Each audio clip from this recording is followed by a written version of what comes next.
ወወልድ ወመንፈስ ቅዱስ አሐዱ አምላክ አሜን። በስመ አብ ወወልድ ወመንፈስ ቅዱስ አሐዱ አምላክ አሜን። በስመ አብ ወወልድ ወመንፈስ ቅዱስ አሐዱ አምላክ አሜን።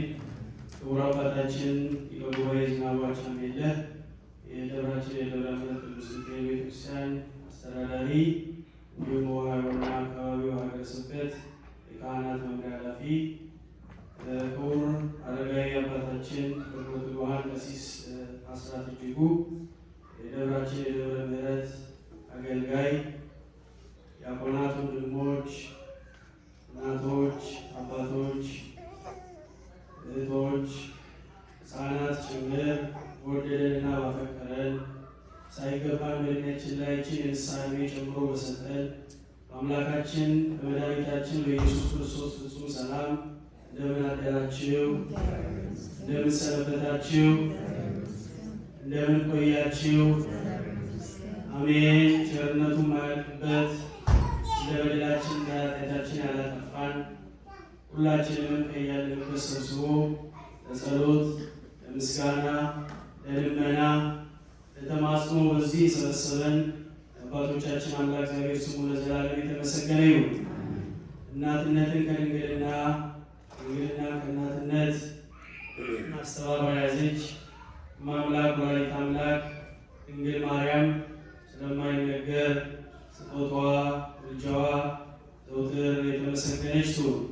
ቅዱሳን ጻድቃን ሰማዕታት እንደየክብራቸው በማማለድ በማስታረቅ የሚሳተፉ ለእነሱ ሁሉ ክብር ምስጋና ይሁን። እንግዲህ ቅድም አባታችን እንደገለጹልን የዛሬው ስንተኛው ሳምንት ነው? አቤት ጾም ከገባ አብይ ጾም ከገባ ስንተኛው ሳምንት? ሶስት ነው? አራት ነው?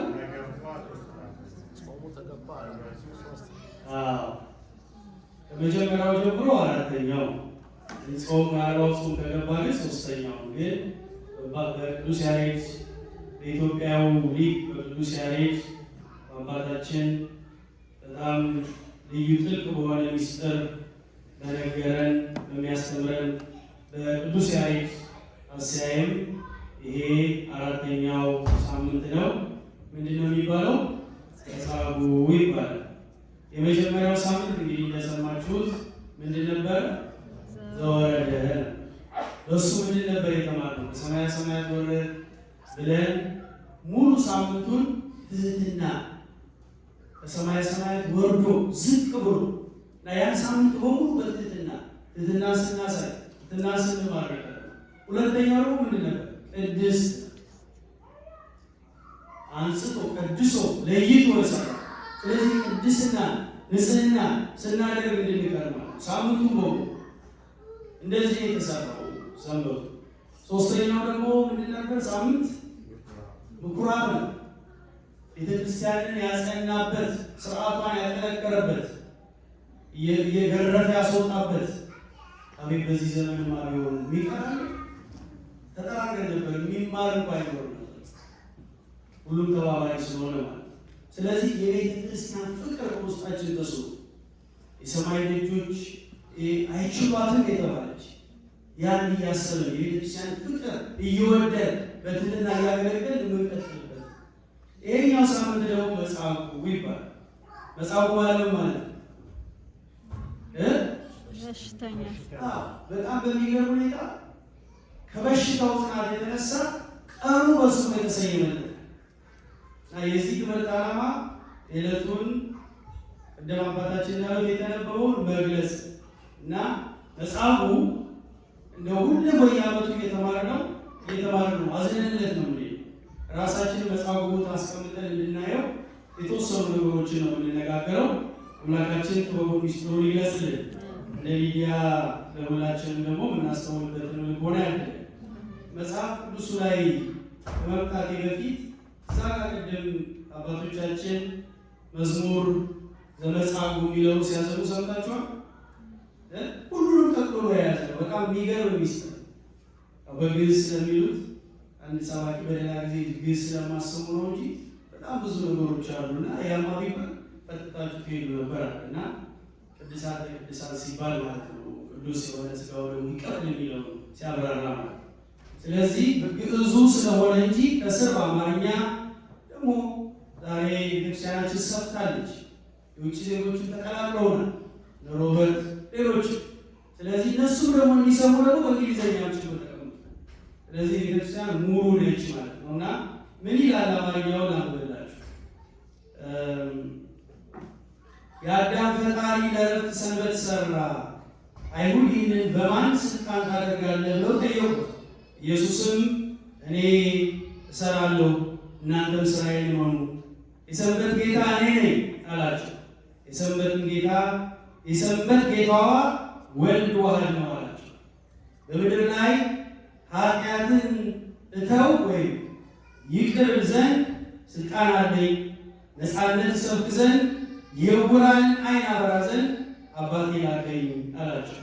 ለቃሉ አምላካችን የእግዚአብሔር ስም የተመሰገነ ይሁን። በጣም ኢትዮጵያዊ አባታችን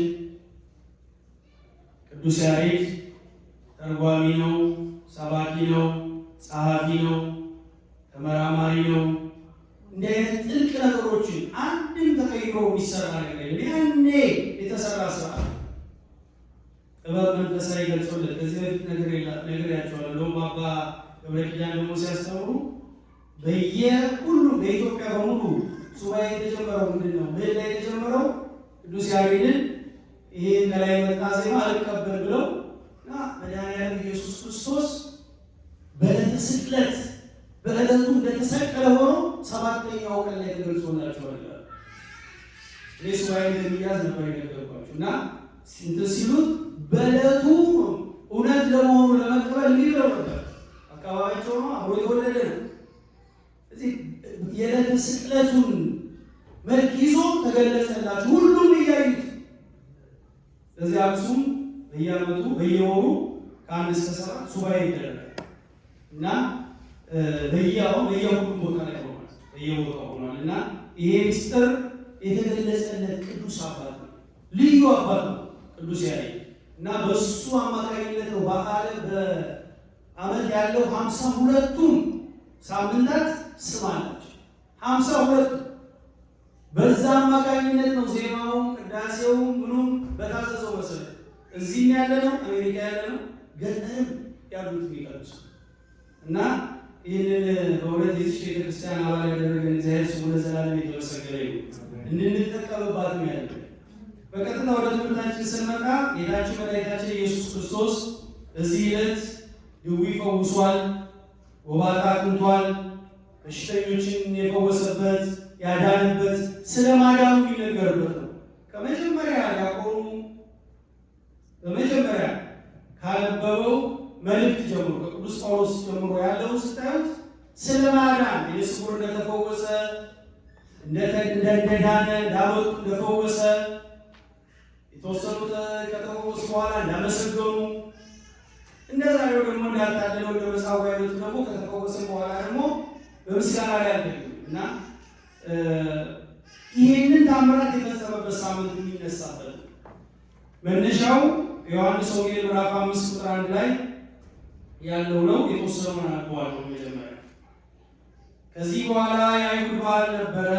ኢየሱስም ወደ ኢየሩሳሌም መጣ። በኢየሩሳሌም በበጎች በር አጠገብ ዕብራይስጥ ቤተሳይዳ የምትባል አንዲት መጠመቂያ ነበረች። 5 መመላለሻ ነበረባት። ቤተሳይዳ ማለት ምን ማለት ነው? ቤተሳይድ ምን ማለት ነው? አባታችን እየተረጎሙ ምን ማለት ነው? የይቅርታ የምህረት ቤት ማለት ነው። የሚገርመው 5 መመላለሻ ነበረባት። መውጫ መውረጃ ማለት ነው፣ ደረጃ ማለት ነው። የሚመች ቦታ አይደለም። እዛ ተኝቶ የተገኘ ነው። አሁን ዛሬው መጽሐፉ ማለት ነው። 5 መመላለሻ ነበረባት። በእነዚህ ውስጥ የውሃውን መንቀሳቀስ እየጠበቀ በሽተኞች፣ ዕውሮች፣ አንካሶችም ሰውነታቸውን የሰለለ ብዙ ሕዝብ ይተኙ ነበር። ብዙ ሕዝብ ይተኙባት ነበር። ኮሪደሩ ላይ ነው መመላለሻው። ሰው ይወጣል ይገባል፣ አይመችም፣ ግን ይተኙ ነበር ለመፈወስ። አንዳንድ ጊዜ የጌታ መልአክ ወደ መጠመቂያይቱ ወርዶ ውሃውን ያናውጥ ነበርና እንግዲህ ከውሃው መናወጥ በኋላ በመጀመሪያ የገባ ከማናቸውም ካለበት ደዌ ጤናማ ይሆን ነበር። ሁሌ አይደለም ይመጣው፣ አንዳንድ ጊዜ ነው። በወር ይሁን በሳምንት ይሁን አልተጻፈም፣ አንዳንድ ጊዜ እና ከየትኛውም ደዌ ነው የሚፈወሰው ከገባ ሰው። ግን አንድ ሰው የመጀመሪያው ሰው እንዲህ ከውሃው መናወጥ በኋላ በመጀመሪያ የገባው ከማናቸውም ካለበት ደዌ ጤናማ ይሆን ነበረ። እዚያም ከ38 ዓመት ጀምሮ የታመመ አንድ ሰው ነበር። ኢየሱስ ይህን ሰው ተኝቶ ባየ ጊዜ እስካሁን ብዙ ዘመን እንዲሁ እንደነበር አውቆ ልትድን ትወዳለህን አለ። የሚገርም ጥያቄ ነው አይደል? እያየው ድዊውም ጌታ ሆይ ውሃው በተናወጠ ጊዜ በመጠመቂያይቱ ውስጥ የሚያኖረኝ ሰው የለኝም፣ ነገር ግን እኔ ስመጣ ሳለው ሌላው ቀድሞኝ ይወርዳል ብሎ መለሰ። ኢየሱስ ተነሳና አልጋህን ተሸክመህ ሂድ አለው። ወዲያውም ሰውየው ዳነ፣ አልጋውንም ተሸክሞ ሄደ። ያም ቀን ሰንበት ነበር። ስለዚህ አይሁድ የተፈወሰውን ሰው ሰንበት ነው አልጋህን ልትሸከም አልተፈቀደልህም አሉት። እርሱ ግን ያነጻኝ ሰው አልጋህን ተሸክመህ ሂድ አለኝ ብሎ መለሰላቸው። እነርሱም አልጋህን ተሸክመህ ሂድ ያለ ማን ነው? ሰው ማን ነው ብለው ጠየቁ። ዳሩ ግን እዚያ ስፍራ ሕዝብ ስለነበሩ ብዙ ሕዝብ ስለነበሩ ኢየሱስ ፈቀቅ ብሎ ነበርና የተፈወሰው ሰው ማን እንደሆነ አላወቀም። የተፈወሰው ሰው ማን እንደሆነ አላወቀም።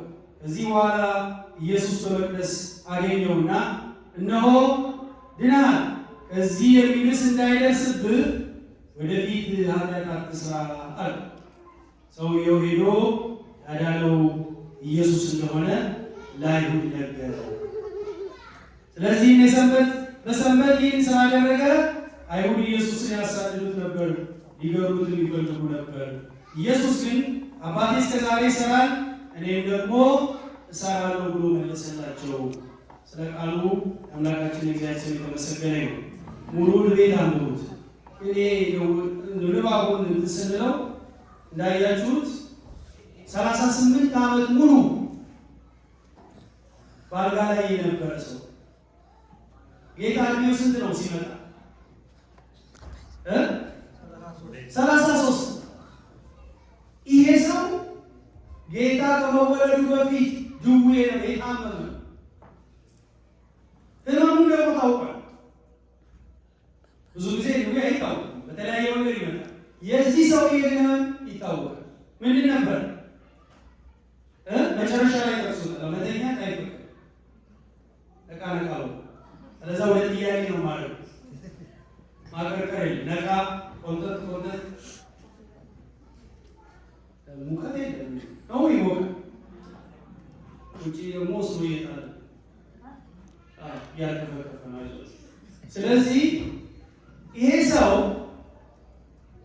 38 ዓመት ጌታ ከመወለዱ ጀምሮ የታመመ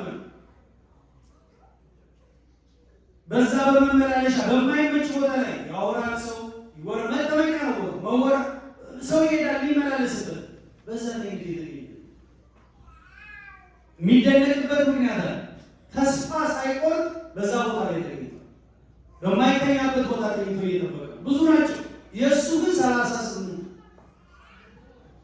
አስቡት። የስንት ዓመት ሁሉ የታመመው ወደ ኋላ ተመልሳለሁ። 38 ዓመት ተስፋ ለመቁረጡ በጣም የሚገርመው ግን 38 ዓመት ሲናፍቃት የነበራት ውሃ ተጠምቆባታል እንዳያት ይደረስ። የእግዚአብሔር ስራ ድንቅ ነው እና ጌታ ከመወለዱ በፊት ድዌ ነበር። አንድ የተወሰኑ ነገሮች እንደሚያላንሳና ይሄ ምስጢሮች ነው ያሉት። እኛ በገባ ልክ ነው የምናነሳው። አባቶቻችን በደንብ አመስጥረውታል። እንግዲህ የአይሁድ በዓል ነበረ ነው። በተደጋጋሚ የአይሁድ በዓል ደጋግሞ ይነሳል። የአይሁድ በዓል ምንድን ነው? ፋሲካ የተባለ የአይሁድ በዓል ነበረ። ፋሲካ ማለት መሻገር ከግብፅ መከራ የተለዩበት ስለሆነ በየዓመቱ ያቀርቡታል። ወደ 4 ቦታ ስለዚህ ስለ ፋሲካ ተጠቅሷል። በ4 ነው የተከፈለው። ኢየሱስ በ30 ዘመኑ ከተጠመቀ በኋላ 4 ፋሲካዎችን አክብሯል። የመጀመሪያው ምኩራብ ላይ የአይሁድ ፋሲካ አቅርቦ ነበር ይላል በዮሐንስ 2:13 ላይ። ኢየሱስም ወደ ኢየሩሳሌም ወጣ፣ በምኩራብ የተገኘበት ማለት ያ ፋሲካ ተብሎ ይጠራል። ሁለተኛው መጻጉዕን የፈወሰበት ይሄኛው ሳምንት የሚነሳበት በሽተኛ ያለበት በሽተኛ የፈወሰበትም ደግሞ ከዚህ በኋላ የአይሁድ በዓል ነበረ ይላል መጽሐፍ ቅዱስ ዮሐንስ 5። ኢየሱስም ወደ ኢየሩሳሌም ወጣ። የቂጣ በዓል ተብሎ ያው እነሱ ከግዛት ወጡበት ነው በየዓመቱ የሚያከብሩት። ሶስተኛው ፋሲካ 5000 ሕዝብ የመገበበት በዮሐንስ 6 ምዕራፍ 4 ላይ የአይሁድ በዓልን ፋሲካ ቀርቦ ነበረ ያመለከተበት በረከት የሰጠበት ረድኤት የሰጠበት ጊዜ ያ ፋሲካ ተብሎ ይጠራል። የመጨረሻው አራተኛው የትኛው ፋሲካ? በዕለተ ዓርብ የተሰቀለበት እመቤታችን ከቅድስት ድንግል ማርያም ከሥጋዋ ሥጋ ከነፍሷ ነፍስ ነስቶ 33 ዓመት ከ3 ወር ተመላልሶ አስተምሮ በምድር ላይ አርአያ ለመሆን በቃሉ ሁሉም ማለት ሲችል በቀራንዮ አደባባይ ላይ በችንካር ከወንበዴዎች መሃል የተሰቀለበት ያ ዕለተ ዓርብ ፋሲካ ተብሎ ይጠራል። አምላካችን ስብከቱ ብቻ ሳይሆን ሕይወቱ ማስተማሪ ነው። ያስተማረው ብዙ ነው። የተማሩት ብዙ ከሱ የተማሩት በርካታ ናቸው። በሕይወቱ ያስተማረው ነው። በሕይወቱ ነበር ያስተማራቸው የመጣውና በበዓል እዚህ ትምህርት ላይ የምንረዳው ምንድን ነው? ይሄ አሁን ቀጥታ የህመሙን ነገር ብቻ በበዓል ወዴት እንደምንሄድ በዓል የት እንደምናከብር በዓል በመጣ ቁጥር አሁን አይታችሁታል። የኢየሩሳሌም ወደ ኢየሩሳሌም በቃ ከዚህ በኋላ የአይሁድ በዓል ነበር። በዓል ሲሆን የት ነው የምንገኘው? ማንን ነው የምንጠይቀው? እነማንን ነው የምናገኘው? የታመሙትን እንጠይቃለን ወይስ ከምንተዋወቀው ጋር ከምንመላለሰው ጋር ነው ባይሆንና የት መሄድ እንዳለበት ጭምር ያስተማረበት ነው ጌታ ኢየሱስ ክርስቶስ። ወደ ጠበል ቦታ ሄደው የአይሁድ ፋሲካ በዓል ደርሶ ነበር። በበዓል ወዴት መሄድ እንዳለብን እስር ቤት ያሉትን የተቸገሩትን በጭንቅ በመከራ ውስጥ ያሉትን ማየት መጠየቅ እንዳለብን የተማርንበት ሳምንት።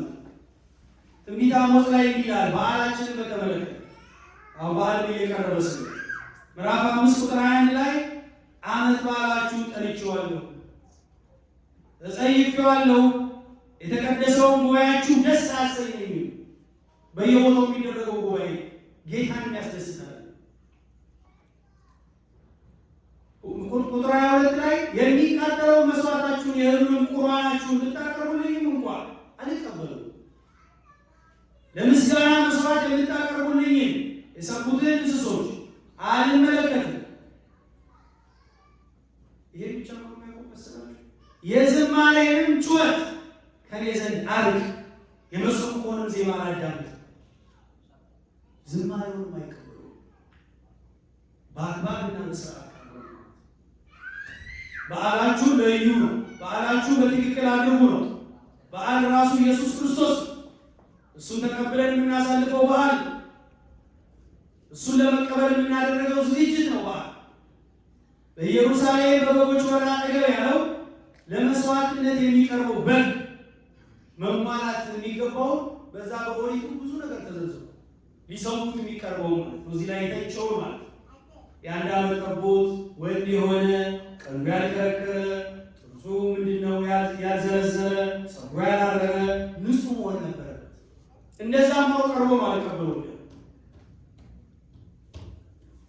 በዚህ በቤተ ሳይዳ የቤተ ሳህል ቤተ ምሕረት ይቅርታ ቤት በምንላት ማለት ነው መመላለሻ 5 መመላለሻ መውጫ መውረጃዎች ባሉበት ቦታ ላይ በሽተኞች ተሰብስበው ይጠብቁበት ነው።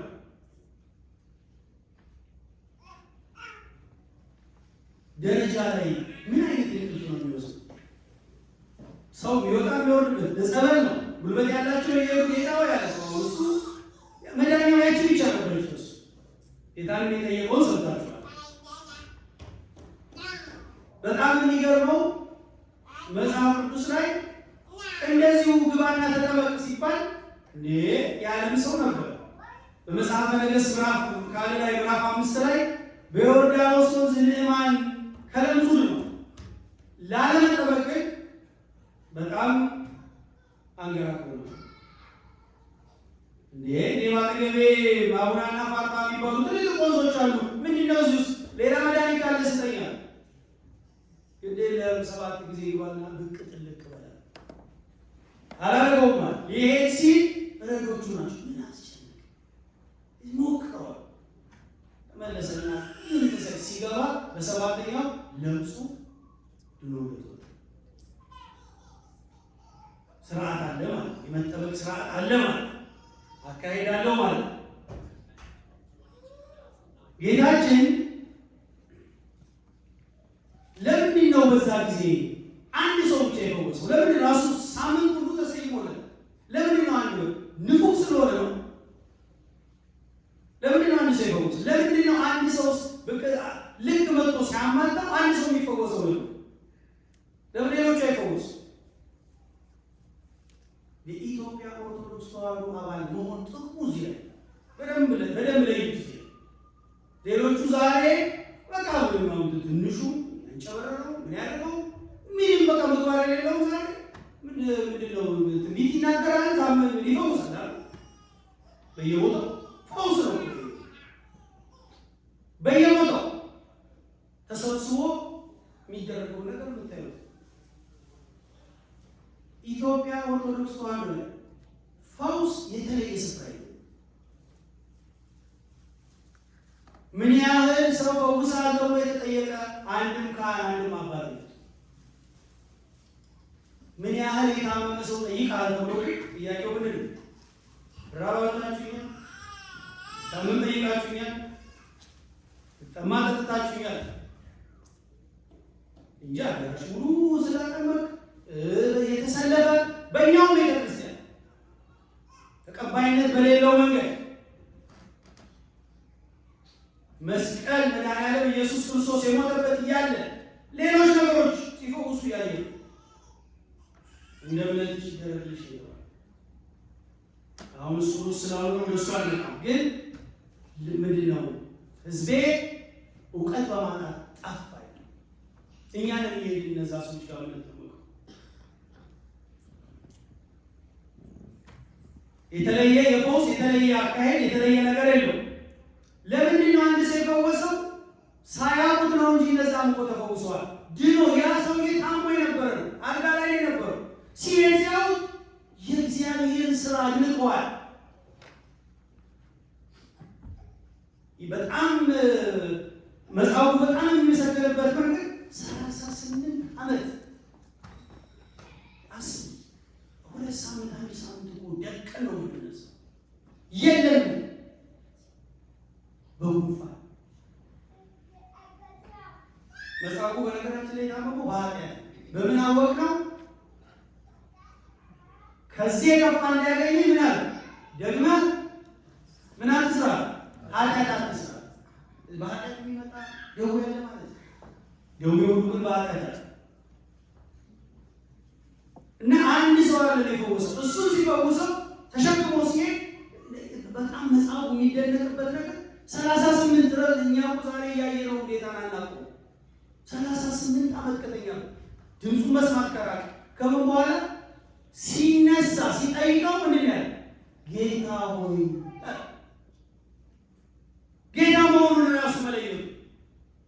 ይህ ሰው ተስፋ ቆርጦ ዘመድ የለው ምን የለው ጥለው ተስፋ በጣም ረጅም ጊዜ ነው የለም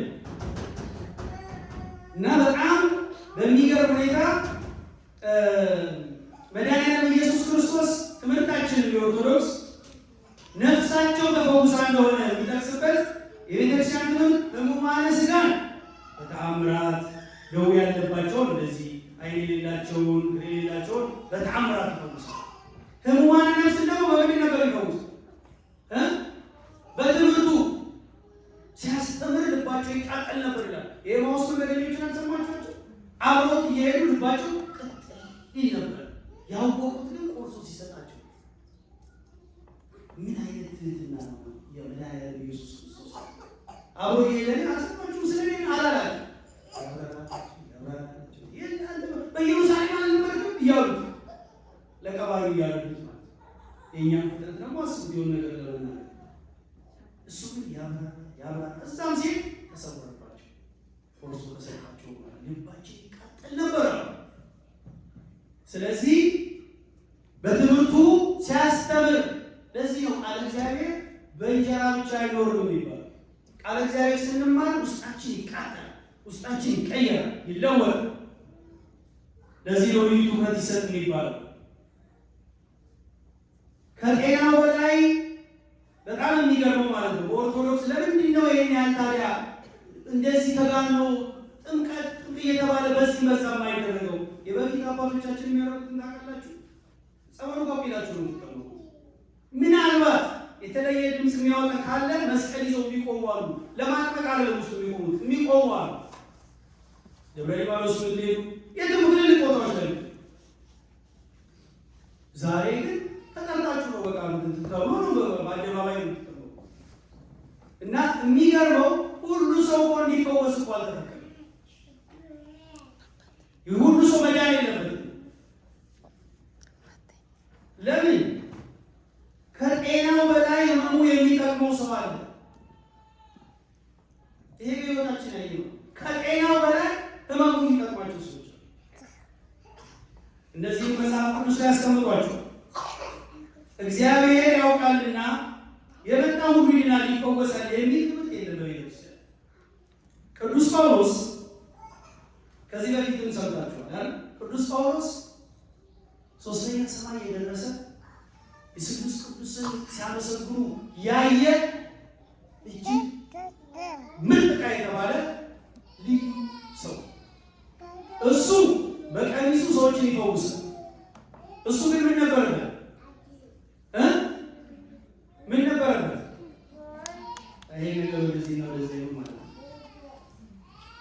ምን ነበረበት? ወንድሞች ጤነኛ ነበር እንዴ? ምን ነበረበት?